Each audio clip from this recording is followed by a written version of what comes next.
This is the second part of the Volatility bot, and we're going to cover more advanced topics. If you are not knowledgeable enough about the Volatility bot, we recommend watching the first video. Here, we're going to focus first of all on these two tickers, from ATH and MA filter. From ATH means from all-time high.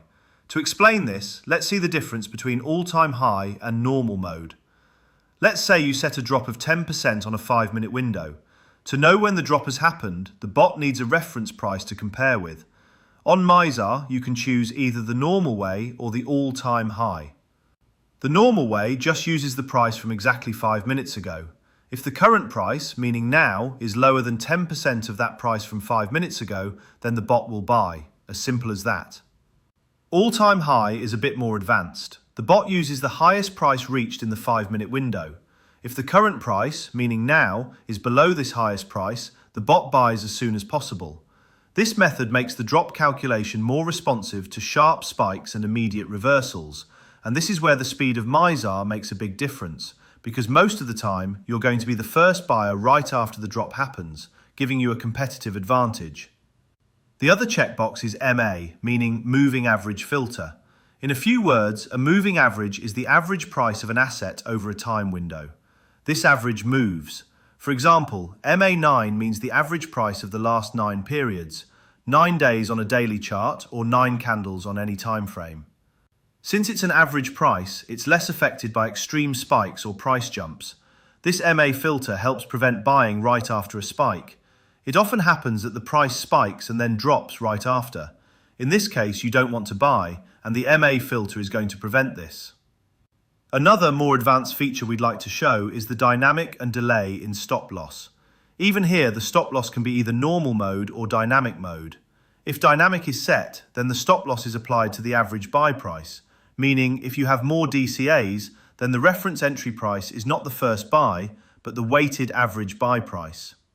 If this is disabled, instead the reference is just the first buy price, meaning if it's a 10% stop loss and not dynamic, then the trade will close once the price goes 10% below the first buy.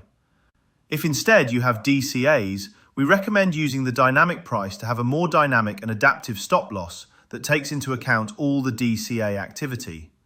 You can also add a delay to your stop loss, and that's very useful to avoid selling right in the middle of a big drop. Sometimes tokens drop with very large red candles, and that's often the best place to buy or even DCA more, waiting for a bounce back. By delaying 10 or 20 seconds on the stop loss, you could avoid selling during the drop and take profit a few blocks after. On the other hand, make sure to understand that adding a delay will not protect you during a rug pull, for example, or during massive sell-offs, because the bot is going to wait before selling at stop loss.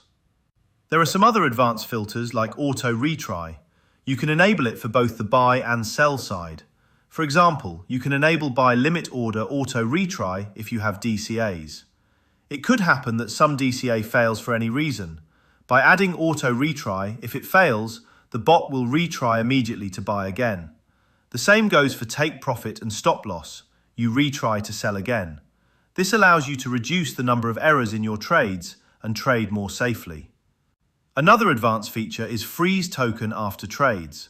This is quite helpful when trading young tokens or unstable tokens that often go to zero after a few hours. You still want to navigate the volatility because often it's rewarding. So we created this setting to allow you to trade a token up to 10 times, for example.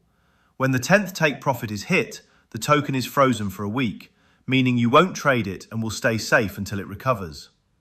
The last feature is the cooldown period. This is a very useful tool to avoid repeatedly buying and selling a token in a highly volatile moment, which can increase your risk. You can set a cooldown period in seconds, and once the trade is closed on a specific token, the bot will wait your defined number of seconds before buying again.